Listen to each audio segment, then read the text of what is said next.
Señores, buenas noches. Soy Federico Galeano Estigarribia. Bienvenidos a Líderes. El líder invitado del programa de hoy es el señor doctor Aníbal Filártiga. Él es expresidente del Círculo Paraguayo de Médicos, exdecano de la Facultad de Medicina de la Universidad Nacional de Asunción. También fue presidente del Consejo del Instituto de Previsión Social y también fue director general del Hospital del Trauma o Emergencias Médicas. Con él vamos a hablar de la crisis sanitaria, por qué estamos tan mal después de un año de planificación y de presupuesto para esperar un pico de contagios del coronavirus. Además de la crisis sanitaria, vamos a consultarle también al doctor Filártiga sobre la crisis política y la crisis económica. Como siempre, empezamos el programa agradeciendo a las empresas auspiciantes. Banco GNB, caminamos juntos desde 1920. Split Tokio, el aire superior, con el Pacto de Confianza NGO. Coexma SRL, creando ambientes corporativos desde 1998. Luego de la presentación del programa y de nuestros auspiciantes, conversamos con el doctor Aníbal Filártiga, aquí en Líderes, desde los estudios de ABC TV.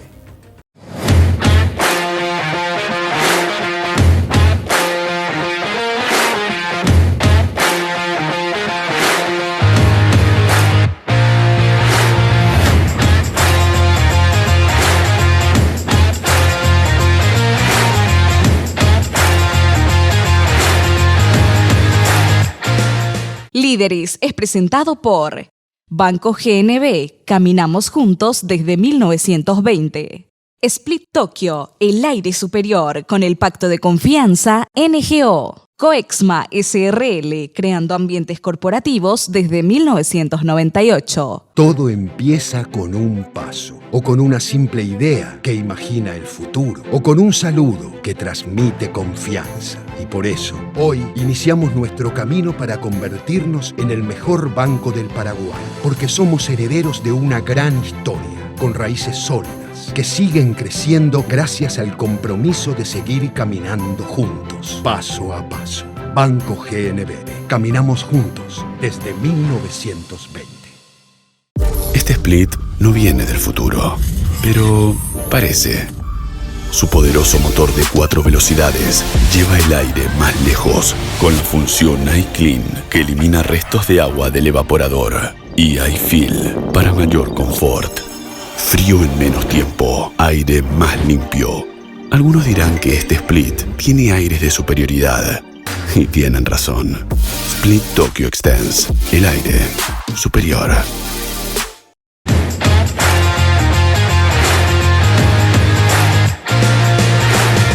Ya estamos en compañía del doctor Aníbal Filártiga. Doctor, buenas noches. Gracias por acompañarnos en Líderes.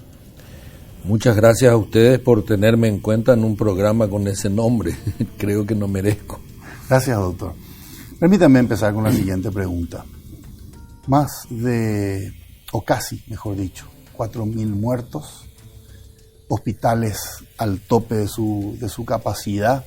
¿Estamos en lo peor de la pandemia o esto puede empeorar todavía? Bueno, la primera aclaración que debo hacer es que yo no soy epidemiólogo, soy cirujano. Pero todo este año nos hemos pasado aprendiendo y viendo noticias y leyendo artículos de importantes grupos científicos, entonces una idea de las cosas tenemos. Y lo primero que se me ocurre como respuesta es que hay una incertidumbre mundial. Esa es la palabra con la que yo defino todo esto, porque todos los días aprendemos algo nuevo, todos los días hay una mutación, todos los días hay una variedad o una cepa nueva. En Europa, con todos los medios que tienen, yo veo noticiero francés todos los días, están tan abarrotados como nosotros y están en lo que ellos llaman la tercera ola.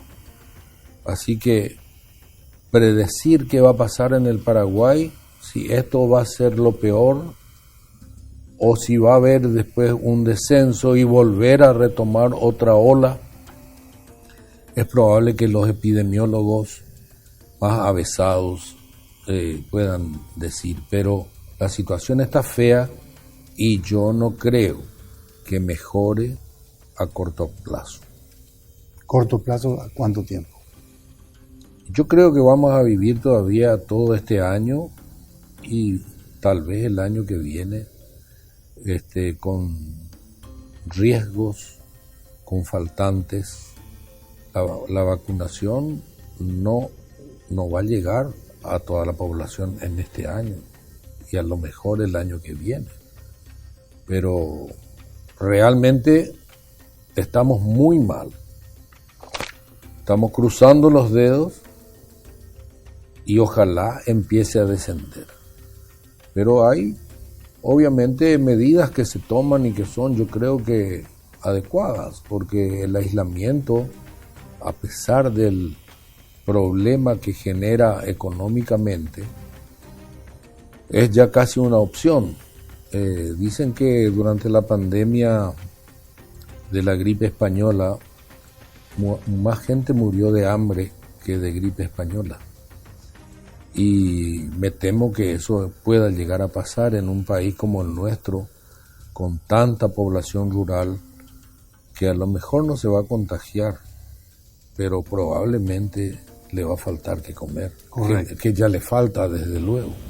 Doctor, me dijo usted que en Europa están en la tercera ola. Así. ¿Y nosotros vamos por la segunda? Y no sabría interpretar, es probable que allá por agosto haya sido la primera, pero yo esos datos no manejo. Y hay gente que puede contestar con mucho más solvencia eso. Pero estamos, yo creo que en un segundo pico que es peor que el primero, largamente, ¿no? Correcto. Doctor, como ex director de un hospital, le quiero consultar, ¿qué hace un director cuando tiene cirugías programadas, pero todos sus quirófanos se están ocupando como salas de terapia? ¿Qué es la situación que está pasando ahora? En los hospitales, hay hospitales que son exclusivamente de COVID, en este momento no vamos a hablar de eso porque el manejo es otro, pero hay hospitales como el Hospital de Trauma o otros hospitales que el San Jorge, por ejemplo, que se dedican a cirugías normalmente. Sí. Hay que tener en cuenta que en los hospitales en todas las entradas se instaló en el mundo entero un sistema que se llama RAC, recepción, admisión y clasificación del enfermo. Con eso se le pone una tarjeta de un color, si es rojo es súper urgente, va directo a quirófano. Eso para aclarar antes. Si es amarillo puede esperar un poco, si es verde puede ir al consultorio, etcétera, ¿no? Es para establecer qué grado de urgencia hay, porque las emergencias que no se pueden postergar son la obstrucción respiratoria o el sangrado masivo. Son dos cosas que van a matar en los minutos que siguen. Okay. Pero todo lo otro, teóricamente, puede dar lugar a una serie de medidas, cambiar a aquel que estaba en terapia allá, ponerle en otro lado, no está tan grave, hacer un espacio y poder tal vez operar al paciente. Pero desde luego, si todas las salas de terapia todos los quirófanos están terapizados, como llamamos, no sé, las operaciones programadas desde luego se postergan.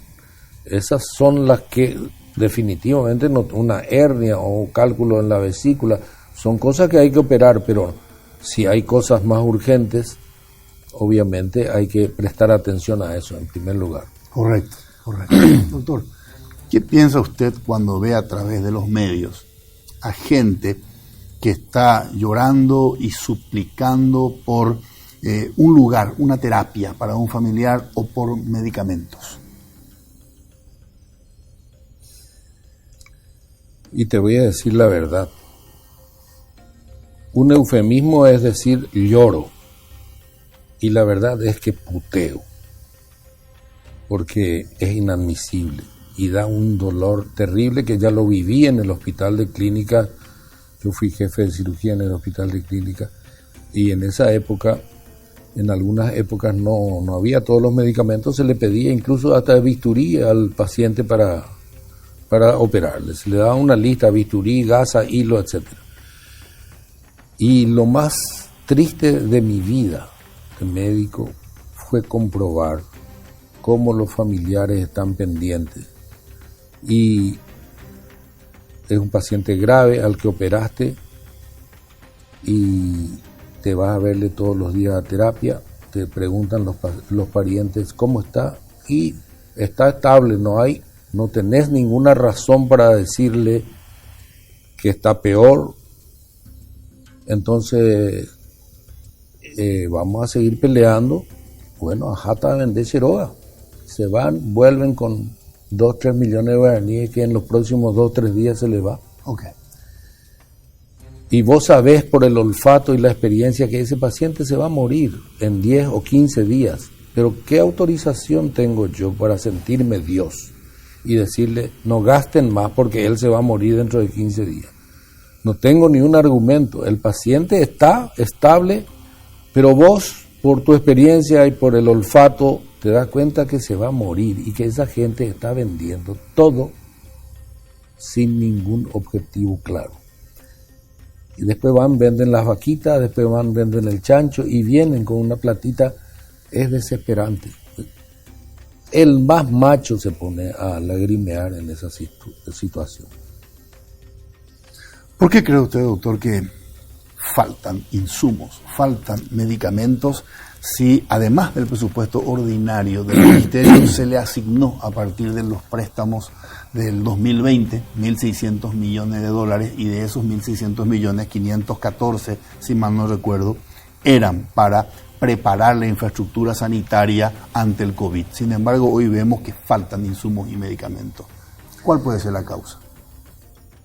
Evidentemente Salud hizo una estrategia a través de Sequera, Adriana Amarilla y otros epidemiólogos buenos que tiene, y con la anuencia de Mazzoleni, que yo creo que es, como médico, no hay reparos y que encontró buena la estrategia. Pero eran tan precipitados los sucesos que yo creo que hubo mala gestión. ¿Por qué? Porque no se previó, no se hizo una proyección. Yo te digo lo siguiente: dentro de un año vamos a hacer una fiesta en tu casa, vamos a hacer 1.000 personas. Entonces vos ya vas preparando. ¿De dónde voy a sacar las mesitas? ¿De dónde le voy a pedir silla a fulano? ¿Le voy a pedir esto a mengano? Pero tenés en mente que dentro de un año vas a recibir 1.000 personas en tu casa. Eso no pasó en Salud. Aún sabiendo cuál era la progresión, se debió decir: a este paso, en diciembre vamos a tener tantos pacientes en terapia. A este paso, en marzo vamos a tener 500 en terapia. Muy bien, entonces, ¿qué hacemos? Vamos a comprar 500 camas para terapia. Sí, pero no hay suficientes médicos y enfermeras. Tenemos un año para prepararle. Vamos a pedirle a los cardiólogos, a los clínicos, ¿quién quiere hacer un entrenamiento de 3 meses, 6 meses en terapia para que redoblen el grupo que ya está? Y lo mismo a los enfermeros. Ahora no todavía, que se preparen, pero dentro de un año vamos a necesitar 1.000 personas en terapia. Dentro de un año vamos a necesitar 500 camas en terapia. Y el atracurio y el midazolam, ¿cómo va a faltar ahora? ¿Por qué falta? Porque no se previó. Si yo te digo, dentro de un año vamos a hacer una fiesta en tu casa, vos vas a decir, bueno, vamos a calcular 2 personas o 3 personas por botella de vino. Vamos a calcular esto, vamos a calcular cuánto come el asado, cuántos kilos, lo que sea. Acá eso es lo que no se hizo. Se hubiera dicho, si tenemos dentro de un año 500 tipos en terapia, ¿cuántas ampollas de midazolam? 40 por día. Atracurio y tantas por día. Muy bien. Multiplicá por 500 y guardá. Eso no se hizo. Falta de previsión.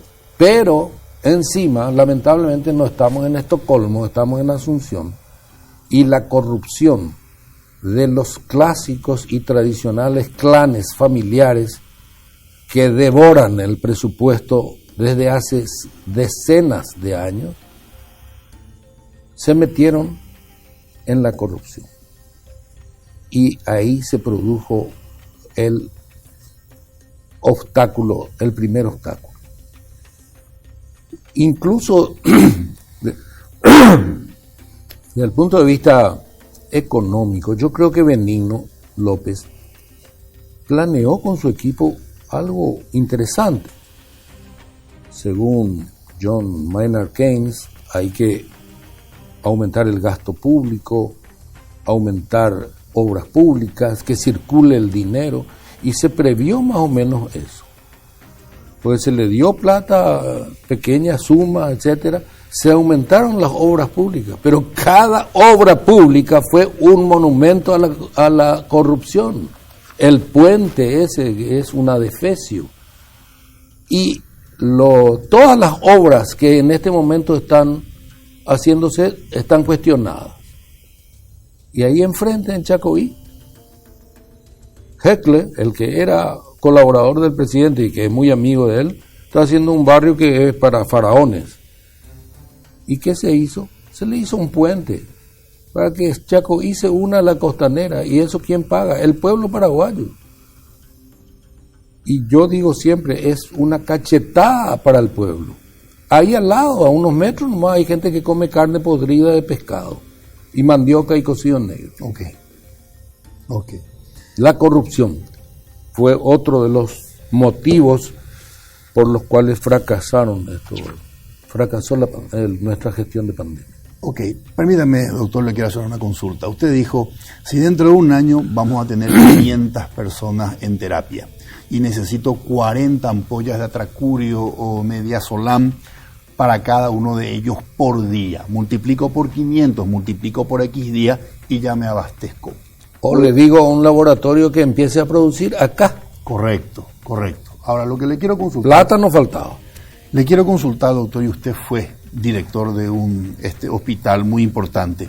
¿Puede pasar que usted ordene la previsión del abastecimiento de ese medicamento y por debajo suyo, en una segunda o tercera línea, están haciendo desaparecer esos medicamentos para venderlos en el sector privado y usted termina siendo el gran culpable, pero realmente se lo están fumando a usted en una segunda o tercera línea? ¿Puede pasar eso? Así es, pero no es que nos están fumando en la tercera línea. Esa tercera línea es cómplice de poderes fácticos y de los clanes familiares. Son empleados de ellos. Son ellos los que ejecutan por orden de los grupos. Y Mazzoleni en eso se equivocó. Él se rodeó de 2 o 3 amigos y creyó que iba a manejar fácilmente el ministerio. No sabía que era un monstruo eso. Yo le advertí, pero ese es un monstruo. Correcto. Doctor, en un medio de comunicación usted había dicho, hablando de vacunas, que el conseguir vacunas era un juego o una táctica geopolítica. Sí. Y quiero consultarle si usted cree que en este tablero de ajedrez de la geopolítica, Taiwán está enviando maletines con dinero a las autoridades paraguayas para no perder el apoyo, reconocimiento de Paraguay, lo que podría estar costándonos a nosotros vacunas que podríamos conseguir de China. Bueno, es compleja la respuesta porque Taiwán, no sé si ahora manda más maletines, pero tradicionalmente mandó maletines. Por eso Paraguay es el único que le sigue apoyando. Y eso le ha de costar unos buenos pesos a Taiwán. No sé si aumentaron o si siguen mandando. Sería irresponsable de mi parte decir, pero es de suponer que hay plata de por medio. Taiwán en realidad no se opone a que tengamos relaciones con China. Le conviene a Taiwán, porque al tener nosotros relaciones con China continental y con Taiwán, en realidad le estamos reconociendo a los dos, y al reconocer a los dos, Taiwán sale ganando. Deja de ser una isla de la China continental.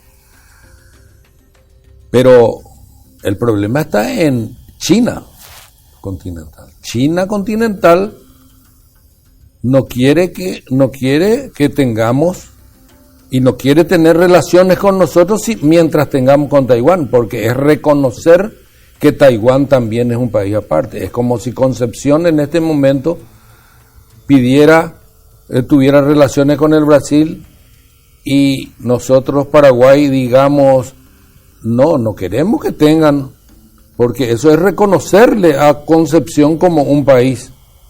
Y es lo que está pasando ahí.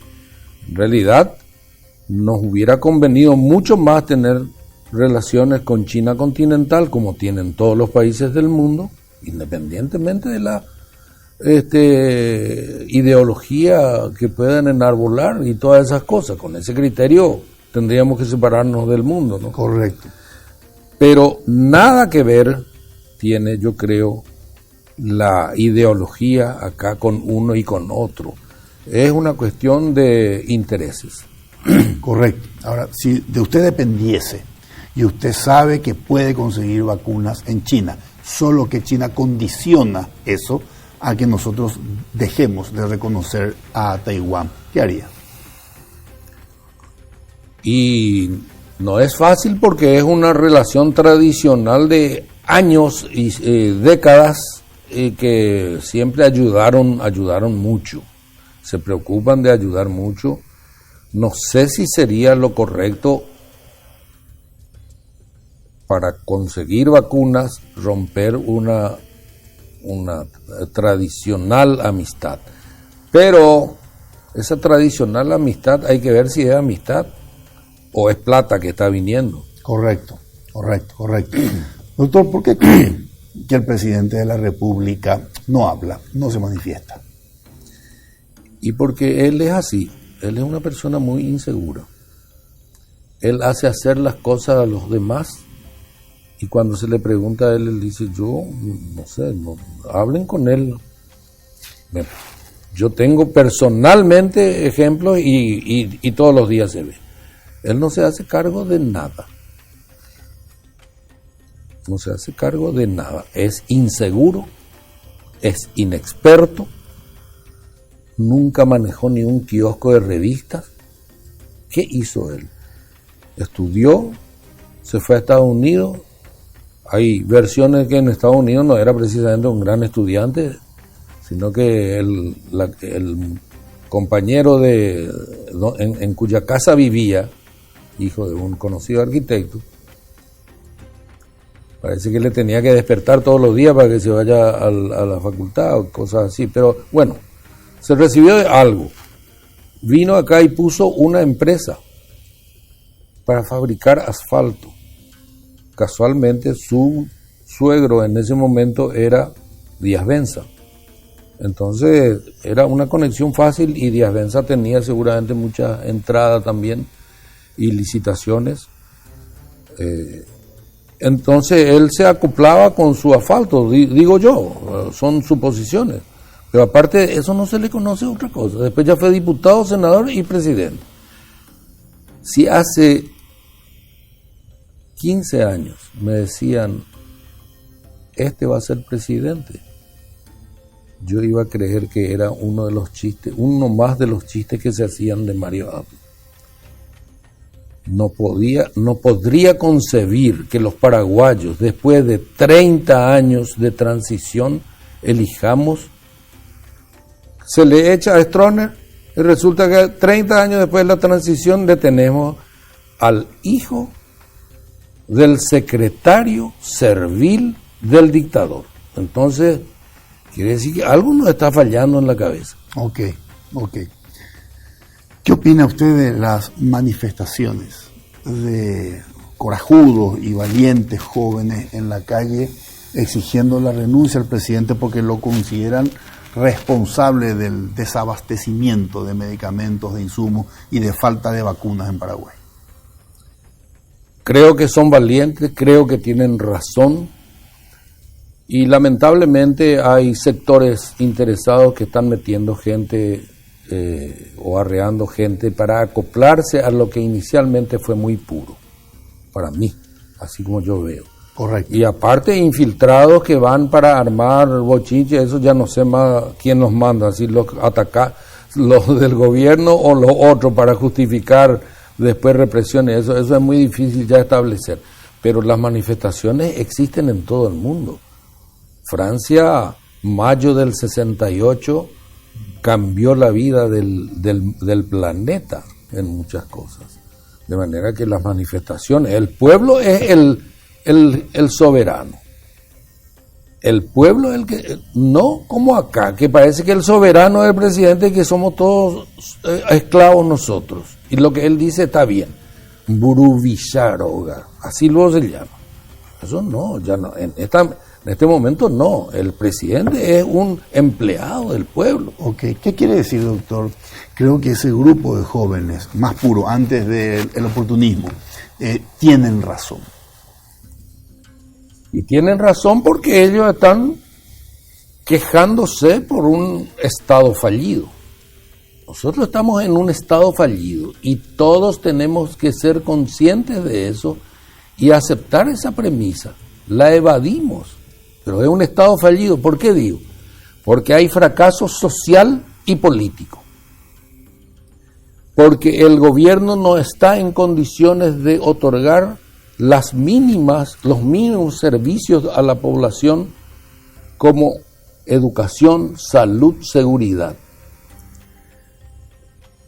Hay corrupción de una manera extraordinaria y hay un alto grado de criminalidad. Fíjese usted, la definición de la Real Academia Española parece estar hablando del gobierno del Paraguay, cuando dice Estado fallido. Correcto. Ahora, me acaba de decir usted, democracia, el poder lo tiene el pueblo y no unos soberanos y nosotros todos plebeyos. Ahora, si usted es presidente de la República, usted fue elegido con Mario Abdo Benítez, ganó con 1.200.000 votos, 100.000 votos más que la Alianza, año 2018. Usted tiene el voto del pueblo y en la calle hay 5.000 personas pidiéndole la renuncia. ¿Qué haría usted? Yo renuncio, porque en estas condiciones yo renuncio. ¿Por qué? Esas 5.000 personas representan a muchísimos otros que no tienen la posibilidad de hablar. Yo mismo me incluyo entre los que hablan. ¿Por qué vos hablas? ¿Vos querés algún cargo? ¿Querés postularte al Senado? No, no es así. Yo quiero ser médico. Pero ¿qué pasa? Si yo, que nací en un hogar decente, con padres buenos, pude estudiar, pude ir a la facultad, pude realizar mis sueños de médico, ir a Europa, especializarme, venir. Si la gente privilegiada como yo no habla y no dice las cosas que tiene que decir, ¿cómo va a decir ese pueblo que apenas come una mandioca o un cocido negro por día? O sus hijos se van llenos de lombrices, caminando 5 kilómetros para llegar a una choza que es la escuela. Nosotros tenemos la obligación moral de decirlo. Y las redes también influyen. Ahora, el problema es que el temor para hablar es grande. Y no me diga, este ganó con 1.200.000, porque eso es una falacia. En este país, o gana un colorado o gana un liberal, porque tienen 1.200.000 votos cautivos de gente a la que compran por su pobreza. Es decir, tan miserable es nuestra situación que hay gente tan pobre como para venderse y gente tan rica como para comprarla. Y esa es la que va y vota por el Pato Donald si es que es candidato. Okay. Yo le traigo hoy a Mandela, le traigo hoy a Angela Merkel. ¿Cuántos votos va a tener en el Paraguay? 400.000. El de los soñadores, el de los que piensan y quieren un Paraguay mejor. El resto va a seguir votando como le dice el líder del lugar. Okay. Entonces, el que no me venga Abdo Benítez a decir yo gané porque tengo 1.200.000, no, ni él, ni Alegre, ni nadie pueden arguir una cosa así. Que le dejen votar, en todo caso, sería un absurdo, ¿no? Pero si votaran nada más que lo que ya tienen bachillerato, por lo menos, tal vez otro sería el resultado. Correcto. Me interesa mucho después volver a eso que mencionó respecto a cómo votamos como característica cultural nuestra, y por qué, lo que mencionó, 30 años después de la salida de Stroessner votamos a un stronista. Patinamos en el barro desde hace 30 años. Correcto. Me interesa volver después a ese tema, pero antes quiero hacer una pregunta. Doctor, usted había dicho que posiblemente al gobierno de Mario Abdo Benítez podríamos rotular como el más corrupto del mundo, y también había dicho que la gestión de este gobierno a partir de esta pandemia bien podría considerársele traición a la patria. ¿Cómo usted toma que la bancada de Honor Colorado liderada por Horacio Cartes le haya dado una mano y haya salvado del juicio político al gobierno del presidente Mario Abdo? Y es sencillo. En primer lugar, yo no sé si es el más corrupto del mundo, no sé si alguna vez dije, pero uno de los más corruptos de nuestra historia, sí, categóricamente. Y el más inútil también. Ni Lucho González en su gobierno creo que fracasó tanto, ni hubo tanta corrupción. Pero, yendo a la pregunta, ¿por qué Honor Colorado? Y son los juegos de la política. Games of Thrones. Esa es la verdad. Acá hay un juego de poderes. ¿Qué pasa? Si Cartes dice, no le podemos aguantar más a este tipo, vamos a hacerle el juicio político, queda como el segundo mariscal de la derrota que le echó al Partido Colorado.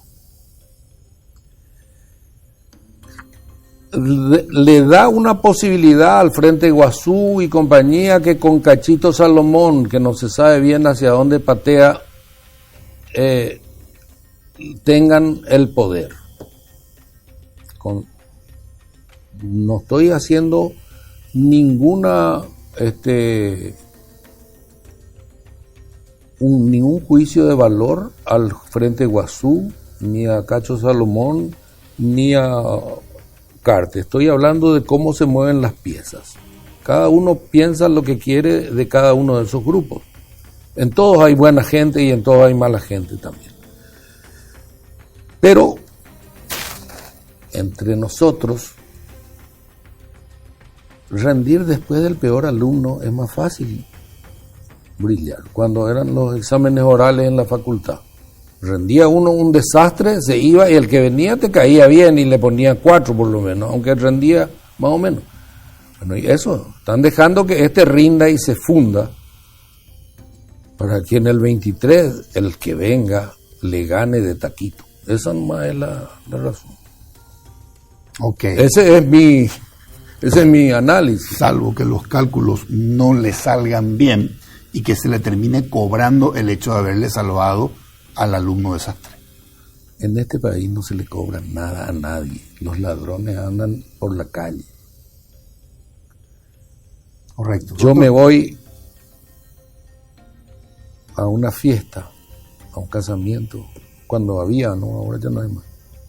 Y decía, la mitad de los que están acá tienen que estar presos, en los grandes casamientos.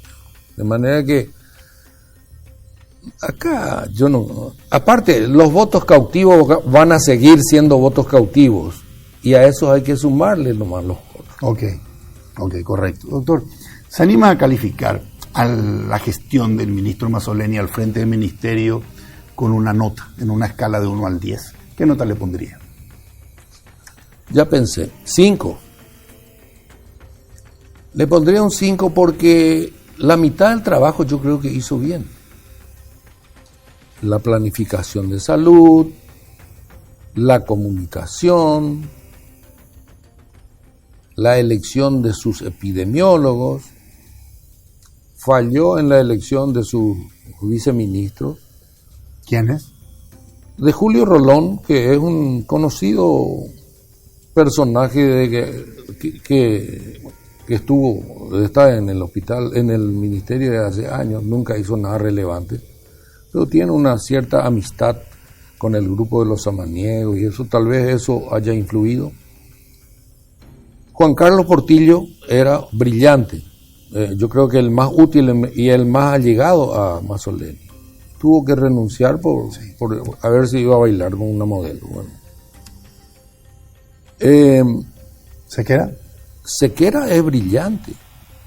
Sequera es brillante, es un chico sobrio.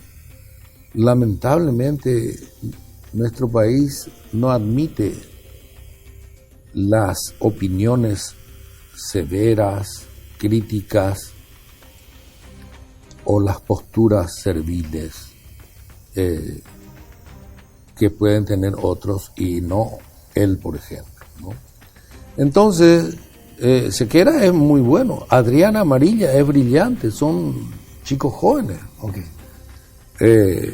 Mazzoleni hizo bien esa parte del trabajo, pero su soberbia le traicionó. Él creyó que iba a manejar esto de taquito. Al entrar en el discurso de asunción al ministerio, dijo, para muchos es una desventaja que nunca trabajé en salud pública, pero yo les digo, es una ventaja, porque veo desde afuera. No, ese es un monstruo dormido, igual que IPS, con mafias que hace 50 años están aceitando el engranaje y andan cada vez mejor. Difícil es tomarlo como lo tomó él. Y se rodeó de amigos. Y cuando vino el asunto de las licitaciones, no tuvo la humildad de decir, Benigno, mandame 5 de tus mejores administradores que manejen la parte, porque yo esa parte no entiendo. Pero él es el responsable de todo. Él no puede decir, yo me voy a ocupar de la parte médica y que otros se ocupen. No, yo soy el responsable, pero poneme 5 técnicos que me digan qué hay que hacer, qué no hay que hacer. Y eso no hizo, por soberbia. La misma soberbia con la que la noche antes de renunciar dijo, lamento mucho decirle, pero yo no voy a renunciar. El día siguiente se tuvo que ir. Justo o injusto, no entro a tallar eso. Pero tuvo la mitad del trabajo bien hecho y la mitad mal hecho, porque tampoco tuvo una postura firme, decisiva, que demuestre a la ciudadanía que él es un tipo honesto y buen ministro, cuando la cuestión de la corrupción de los insumos chinos. Él tenía que haberle echado a patadas de ahí a varios. Y le culpó a 7 funcionarios. Dijo, el capitán de barco no abandona el barco, dijo en ese momento. No voy a renunciar. Pero sí, el capitán le culpó a 7 marineritos que estaban pintando el barco. Ese es el problema. Correcto. ¿Usted cree, doctor, que es posible que un ministro o un presidente de un instituto muy grande como IPS puede de alguna manera desmembrar esas mafias que, como usted dijo, están cada vez mejor aceitadas? Yo creo que no. Cuando yo estuve 14 días y por muchas cosas salí. La primera pregunta, al día siguiente me llama Horacio Cartes y me dice, ¿qué vas a hacer? Y voy a poner un pezón en vez de puerta, porque acá vienen a mamar todo, desde la ordenanza hasta tus ministros, le dije. Varios días después me dice, habla, y le digo, esto es terrible, es una mafia organizada, imposible, hay gente de todos lados y de los más altos niveles metida, le digo. Okay. Y me dice él, ¿y qué harías si yo te digo hacer lo que quieras y solucionarme? Y le dije, no me vas a dar la posibilidad, porque te va a tener un costo político demasiado alto o tal vez inconmensurable. ¿Y cuál es? Yo descabezo totalmente IPS, traigo 50 técnicos de la Water Price y que funden un nuevo instituto de previsión social para que la jubilación rinda y la atención médica sea buena. Pero se está manejando con una ley orgánica de 1956, un absurdo, cuando había 500 adherentes al sistema de salud pública, y daba la plata para hacer hospitales, y daba para esto, daba para aquello. En este momento hay, porque 52% del presupuesto que genera el aporte obrero patronal va a jubilación, 52. En este momento hay 1.500 millones de dólares en esa parte. Y 20% nomás, 23%, algo así para la salud. No da ni para cambiar los pisos de los hospitales ahora, ni para comprar remedios, ni para pagar mejor a los médicos. ¿Por qué? Porque ese 23% ya es insuficiente con la cantidad que aumentó del 56 hasta ahora. Entonces, el Instituto de Previsión Social yo creo que se tiene que dividir en dos cosas. Una, la parte de salud, otra la parte de jubilación. Ok. Y apretar, porque ahí están metidos todos. Incluso la medicina privada que presta atenciones, en muchos casos son tratos leoninos y corruptos. Correcto. Quiere decir que un ministro de salud, por ejemplo, ya que usted definió al Ministerio de Salud como un monstruo, tiene cierto rango dentro del cual puede ejercer el poder y otro rango donde ya no puede meter la mano porque el sistema y las mafias le ponen un límite. Y sí, son ya tradicionales los movimientos, y no sería raro que algún ministro se haya adaptado a eso para tocar también de paso un poquitito. No, es imposible. No hablo de Mazzoleni. Correcto. Ni de Antonio Barrio, ni de Antonio Aro. Hablo que en algún momento, sin la pandemia, pues todo iba a estar tranquilo y como siempre. Y Mazzoleni iba a pasar como pasaron los otros, sin ninguna objeción.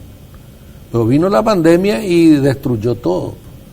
Entonces saltan las necesidades y saltan las mafias. Si no, todo va tranquilo.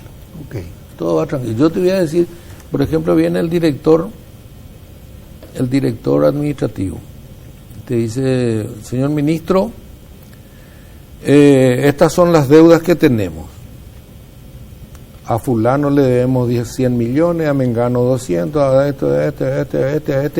a este no le pagamos hace 6 meses, a este le pagamos el mes pasado un poco. ¿A cuál? Y el ministro le pone una cruz a este y a este porque cree que son los que deben ser pagados. Ese empleado administrativo sale al corredor y le llama a los que están marcados y le dice, voy a hacerte pagar, pero tenés que poner una partecita acá para la muchachada.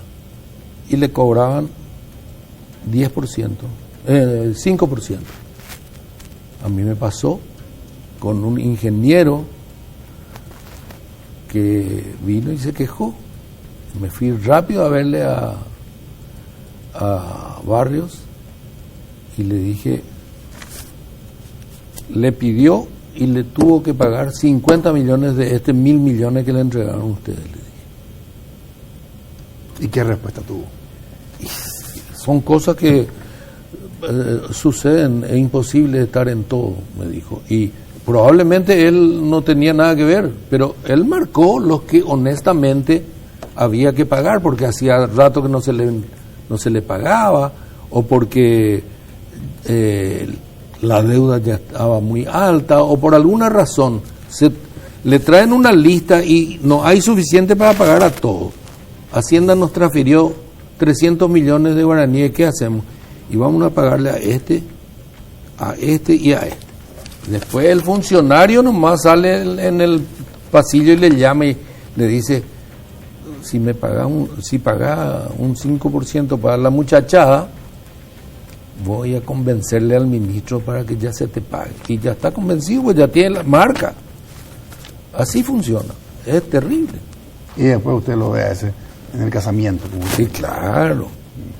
Y viene y te saluda, encantado encima.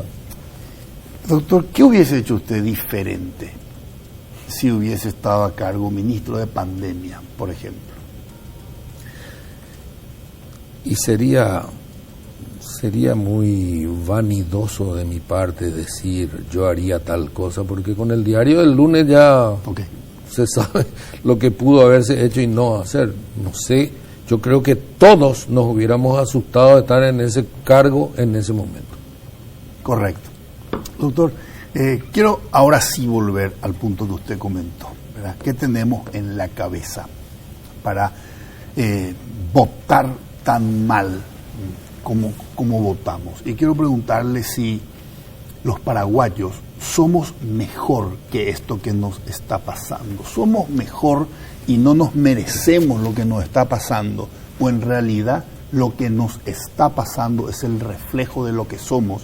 Porque les culpamos a los políticos, les culpamos a los jueces vendidos, mafiosos, corruptos, pero nosotros votamos a esos políticos. ¿Es un problema de que ellos son los malos que nos perjudican o es un chivo expiatorio en quien nosotros ponemos la culpa, pero en realidad somos nosotros los que votamos con los pies, como usted dice?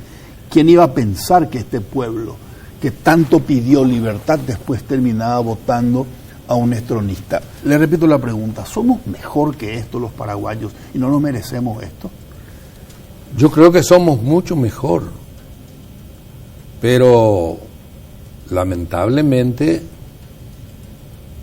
tenemos un 60% de analfabetismo fácilmente.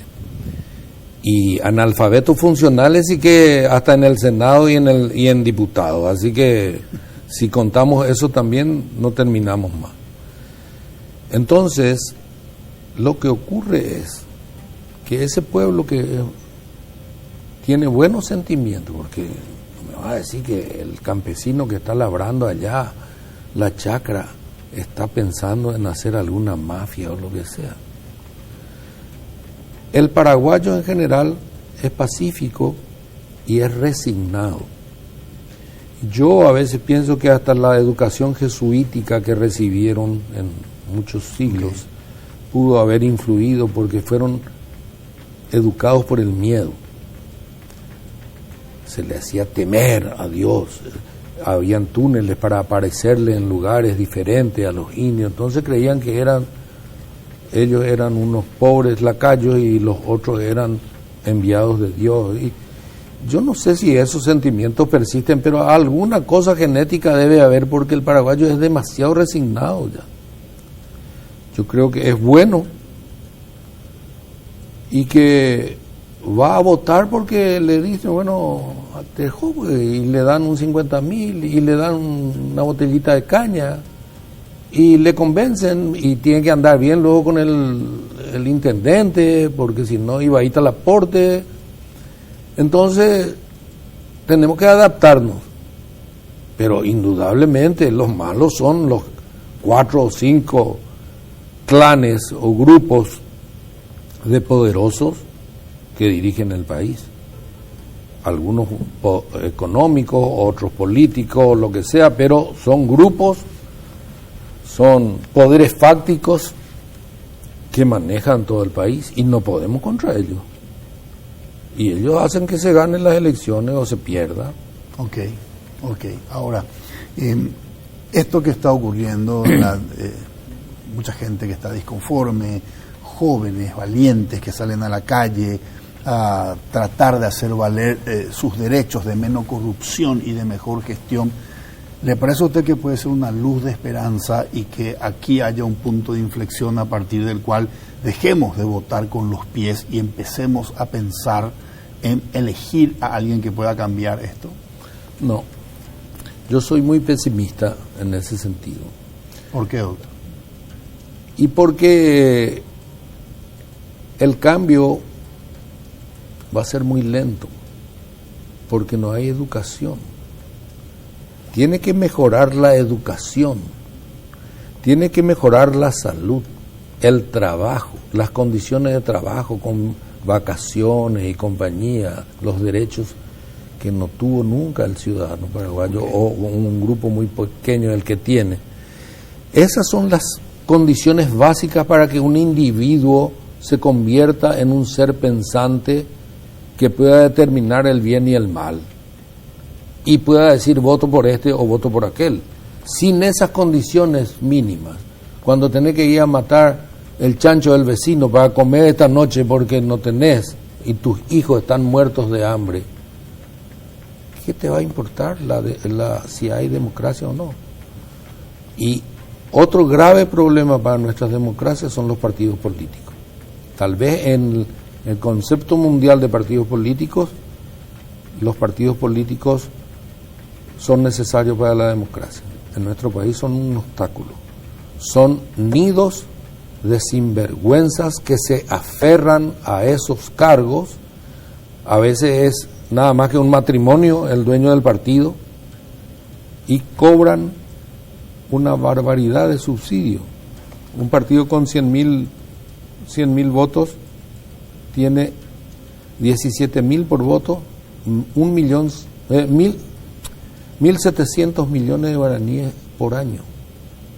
No te digo el Colorado, el liberal. Correcto. Y no hacen nada, porque si formaran 5 líderes por cada periodo, tendríamos una playa de 20 personas entrenadas en el extranjero, en Francia, en Estados Unidos, Brasil, Argentina, que pueden servir para ser presidente, pueden servir para ser ministros. En Francia yo siempre cito la ENA, Escuela Nacional de Administración. Por ahí pasaron todos los que fueron presidentes de Francia, salvo De Gaulle, que por razones de la guerra y el éxito y la gloria llegó y fue un gran presidente también. Pero los otros pasan todo por ahí. Es una escuela durante 6 años, te enseñan a hacer todo. Ok. Te enseñan desde planes de vacunas hasta aranceles aduaneros. Vos podés, al salir de ahí, ser ministro de Obras Públicas, de Salud, de lo que sea. Y el ENA forma estadistas. Y a los que salen del ENA le llaman enarcas. Ese es un ejemplo. En Estados Unidos, Brasil, Argentina debe haber escuelas así importantes desde el punto de vista de la formación de líderes, y no. Esos 30% que la ley dice que del subsidio tienen que destinar a la formación de capacitación o formación de líderes. No pasa nada. No pasa nada, hacen unos cursillos carapé por ir para Caraí, San Bernardino por ahí, y con eso justifican y terminó el asunto. No forman líderes. Doctor, yo tengo que ir a una pausa, pero antes de ir a la pausa le quiero hacer una pregunta y me la responde cuando regresamos. Sí. Si hay alguna persona, me puede mencionar un nombre o varios nombres, que usted cree que puedan encarnar ese liderazgo de cambio y que puedan juntarnos a todos en contra de este sistema. Me responde a la vuelta de la pausa. Hacemos una pausa. Antes permítanme recordarles que los muebles que usamos en Líderes son de Coexma SRL, creando ambiente corporativo desde 1998. Ahora sí, hacemos una pausa y regresamos para cerrar el programa con el doctor Aníbal Filarte. Todo empieza con un paso, o con una simple idea que imagina el futuro, o con un saludo que transmite confianza. Y por eso, hoy iniciamos nuestro camino para convertirnos en el mejor banco del Paraguay, porque somos herederos de una gran historia, con raíces sólidas, que siguen creciendo gracias al compromiso de seguir caminando juntos, paso a paso. Banco GNB. Caminamos juntos desde 1920. Este split no viene del futuro, pero parece. Su poderoso motor de 4 velocidades lleva el aire más lejos con la función iClean, que elimina restos de agua del evaporador, y iFeel para mayor confort. Frío en menos tiempo, aire más limpio. Algunos dirán que este split tiene aires de superioridad, y tienen razón. Split Tokyo Extends, el aire superior.